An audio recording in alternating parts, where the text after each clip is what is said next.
Hello ನಮಸ್ಕಾರ. ನಾನು ಕೊಪ್ಪಳದಿಂದ Sharanappa ಚಲಪೂರ್. News 18ಗೆ ಸ್ವಾಗತ. ನ್ಯೂಸ್ 18 ಸಬ್ಸ್ಕ್ರೈಬ್ ಆಗಿ ನ್ಯೂಸ್ 18 ಸಾಮಾಜಿಕ ಜಾಲತಾಣ ಫಾಲೋ ಮಾಡಿ. ಈ ಬಾರಿ ಕೊಪ್ಪಳ ಜಿಲ್ಲೆಯಲ್ಲಿ ಭೀಕರ ಬರ ಆವರಿಸಿದೆ. ಬರದಿಂದ ಜನ ತತ್ತರಿಸಿ ಹೋಗಿದ್ದಾರೆ.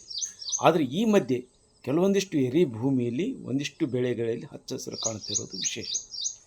ಕಾರಣ ಕೇಳಿದರೆ ವಿಶೇಷವಾಗಿದೆ. ಇದು ಹಿಂದಿನಿಂದಲೂ ಬಂದಿರುವಂಥ ಸ್ಯಾಂಡ್ ಮಲ್ಚಿಂಗ್ ಅಂದರೆ ಮರಳು ಹೊದಿಕೆ ಮಾಡುವಂಥ ಒಂದು ಪದ್ಧತಿ.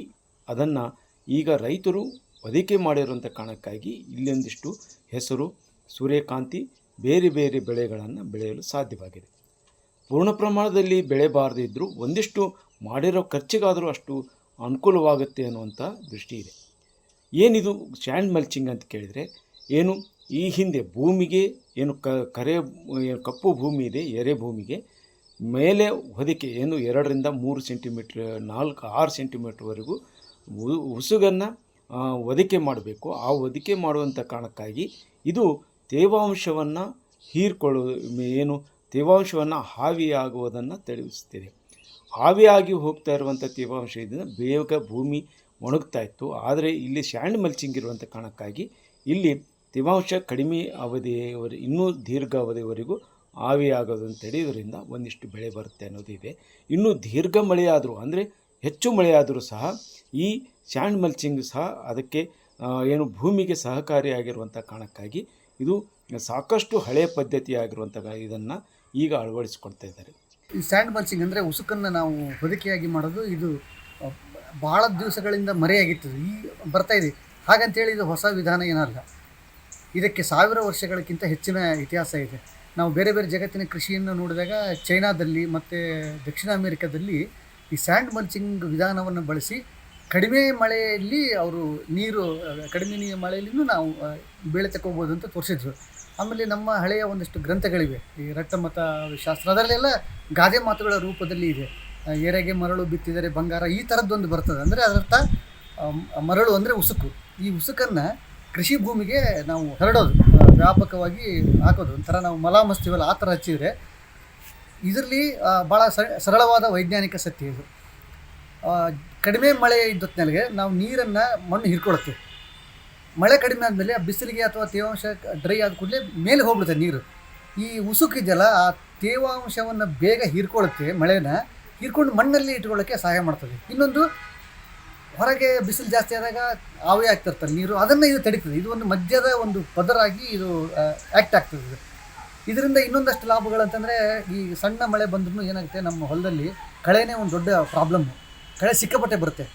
ಈ ಸ್ಯಾಂಡ್ ಮಲ್ಚಿಂಗ್ ಮಾಡೋದ್ರಿಂದ ಕಳೆಗಳು ಬರಲ್ಲ. ನಾವು ಪದೇ ಪದೇ ಕೂಲಿಕಾರರನ್ನು ತರಿಸ್ಬೇಕು, ಈ ಅಭಾವದಲ್ಲಿ ಕಿತ್ತಿಸ್ಬೇಕು.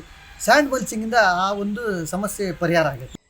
ಕಳೆದ ಹಲವಾರು ವರ್ಷಗಳಿಂದ ಕೊಪ್ಪಳ, ಕುಕನೂರು ಮತ್ತು ಯಲಬುರ್ಗಾ ತಾಲೂಕಿನ ಎರೆಭೂಮಿ ಪ್ರದೇಶದಲ್ಲಿ ರೈತರು ಸ್ವಲ್ಪ ಪ್ರಮಾಣದಲ್ಲಿ ಈ ಸ್ಯಾಂಡ್ ಮಲ್ಚಿಂಗ್ ಮಾಡಿದ್ದಾರೆ.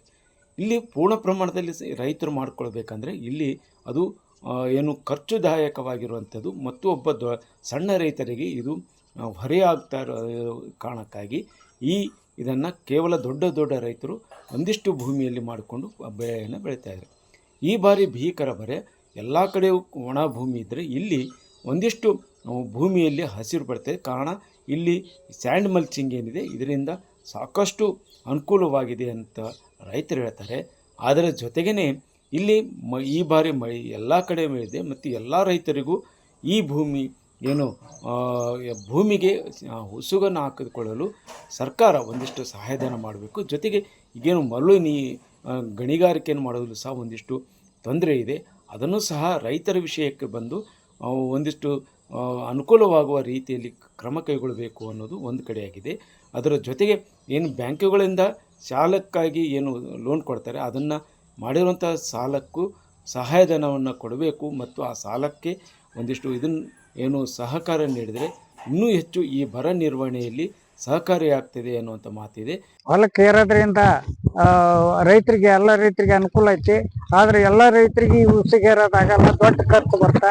ಆಮೇಲೆ ದೊಡ್ಡ ಖರ್ಚು ಬರೋದ್ರಿಂದ ಏನಾಗತ್ತೆ ಅಂದ್ರೆ ಈಗ ದೊಡ್ಡ ರೈತರು ಅಂದ್ರೆ ಇವತ್ತು 30-40 ಎಕರೆ ಇದ್ದಾರೆ ಅಷ್ಟೇ. ಇದನ್ನ 2 ಎಕರೆ 2 ಎಕರೆ ಏರ್ಕೊಂಡ್ರ ಬಡ ರೈತರಂತ ಆಗಿಲ್ಲ. ಇವತ್ತು ದೊಡ್ಡ ರೈತರು ಏರ್ಕೊಂಡಾರ ಅಂದ್ರೂ ಗ್ರಾಮೀಣ ಬ್ಯಾಂಕ್ನಲ್ಲಿ ಲೋನ್ ಮಾಡ್ಯಾರ. ಆ ಲೋನ್ ಮಾಡ್ಕೊಂಡಿದ್ದು ಇವತ್ತು ಸಾಲ ಕಟ್ಟಕ್ಕಾಗಿಲ್ಲ. ಆಮೇಲೆ ಸಾಲ ಇವತ್ತು ಏನಾಗುತ್ತೆ ಬ್ಯಾಂಕ್ನವ್ರು ಏನಾಗುತ್ತೆ ಏನಾರು ಮನ್ನಾನು ಆಗಿಲ್ಲ, ಸಾಲ ಕಟ್ಟಲೇಬೇಕಂತ ಬ್ಯಾಂಕ್ನಾಗ ಹೇಳ್ತಾರೆ. ಇವತ್ತು ಉಸಿಗಿನ ಸಾಲ ಮನ್ನಾ ಮಾಡೋದು ಸರ್ಕಾರ ಮನ್ನಾ ಮಾಡೋಂಥ ವಿಚಾರ ಆಗ್ಬೇಕು. ಆಮೇಲೆ ಇವತ್ತು ಬರ ಘೋಷಣೆ ಮಾಡಿ ಬರ ಪರಿಹಾರ ಕೊಡುವಂಥ ವಿಚಾರ ಆಗ್ಬೇಕು. 2 ಲಕ್ಷಗಳಿಗೆ ರಾಷ್ಟ್ರೀಕೃತ ಬ್ಯಾಂಕ್ನಲ್ಲಿರುವ ಸಾಲ ನಮ್ಮ ರೈತರ ಸಾಲ ಮನ್ನಾ ಮಾಡೋಂಥ ವಿಚಾರ ಆಗ್ಬೇಕು. ಆಮೇಲೆ ಏನೈತಿ ಇದನ್ನ ಇದು ಹೊಸ ಉಸಿಗಿನ ಸಾಲನು ಲೋನ್ ಮನ್ನಾ ಮಾಡಿ ಆ ಉಸಿಗಿನ ಸಾಲ ಹೊಸ ಉಸಿಗಿನ ಸಾಲ ಕೊಡೋಂಥ ವಿಚಾರ ಆಗ್ಬೇಕಂತ. ಮಳೆ ಇಲ್ದ ಇದು ಎಲ್ಲ ಇದಾಗ್ಬಿಟ್ಟೈತಿ. ನಾವು ಇಟ್ಟು ಉಸಿಗೆ ಹಾಕೊಂಡಿರಿ ಸರ. ಏನು ಆಟ ಸಣ್ಣಾಗೆ ಇಟ್ಟು ಮನಿಗೆ ನಡಿತಾವ್ರಿ. ಏನ್ರ ನೀವು ಇಟ್ಟು ಸಹಾಯ ಮಾಡಿದ್ರೆ ನಮ್ಗ ಅನುಕೂಲ ಆಗತ್ರಿ. ಬ್ಯಾಂಕ್ನ ಸಾಲ ತೆಗೆದು ಮಾಡೀವ್ರಿ ಗ್ರಾಮೀಣ ಬ್ಯಾಂಕ್ನಾಗ. ನೀವರ ಇಟ್ಟು ಅದನ್ನ ಏನ್ ಮಾಡಿ ನಮ್ಗೆ ಹರಿ ಅಂತ ಮಾಡ್ರಿ. ಏನ್ ಮಳೆ ಇಲ್ದ ಬೆಳೆ ಇಲ್ದ ನಾವು ಸ್ವಲ್ಪ ಜಮೀನ್ದಾರ ಏನ್ ಮಾಡ್ಬೇಕ್ರಿ. ಕರೆ ಹೊಲ ನೋಡಿದ್ರೆ ಅದಾವು ಹಾಗ ಅದಾವ್ರಿ. ಏನ್ ಮಾಡ್ಬೇಕ್ರಿ ಸರ. ನಾವು ಏನು ಎಲ್ಲಿ ಹೋಗದಂತ ಆಗಿವಿ. ಬರೀ ಮನೆಯಿಂದ ಮಾಡ್ಕೊಂಡು ಇಟ್ಟು ಹೊಲ್ದ ಮನೆ ಮಾಡ್ಯಾರ ರೈತರು. ನಾವ್ ಏನು ಇದು ಇಲ್ರಿ ಗೊತ್ತಿಲ್ರಿ ಸರ.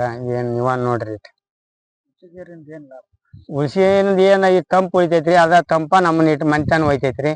ಹೆಚ್ಚಿಂದ ಏನು ಇಲ್ರಿ. ಮತ್ತೆ ಇಟ್ಟು 15 ತಿಂಗಳ ದಿನ ಮಳೆ ಹೋದ್ರೆ ನಡಿತೈತ್ರಿ. ಅದ್ರಲಿಂದ ನಾವು ಉಸಿಗೇರಿ ನೋಡ್ರಿ ಸರ್. ಈ ಮಳೆ ಹೋಗೈತ್ರಿ. ಮತ್ತೆ ಆಟ ಇಲ್ದ ಏಟ್ ರೇಟ್ ನಮ್ಮ ಮನೆಗೆ ನಮ್ಮ ಮಕ್ಕಳಿಗೆ ನಮ್ಗೆ ಏಟ್ ನಡಿತೈತ್ರಿ. ಮತ್ತು ಕೃಷಿ ತಜ್ಞರು ಸಹ ಇದು ಹಳೆಯ ಪದ್ಧತಿ ಆಗಿರುವಂಥದ್ದು.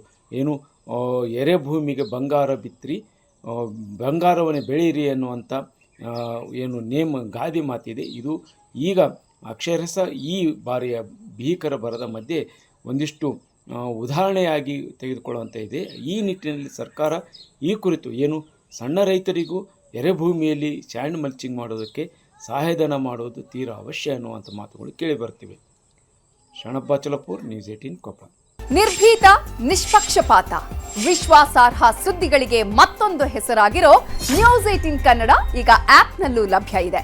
ದಯವಿಟ್ಟು ಇಲ್ಲಿರೋ QR ಕೋಡ್ ಅನ್ನು ಸ್ಕ್ಯಾನ್ ಮಾಡಿಕೊಂಡು ಆಪ್ ಡೌನ್ಲೋಡ್ ಮಾಡೋದಕ್ಕೆ ಮರಿಬೇಡಿ. ನಿಮ್ಮ ಬೆಂಬಲ ಹೀಗೆ ಸದಾ ನಮ್ಮೊಂದಿಗಿರಲಿ. ಧನ್ಯವಾದ.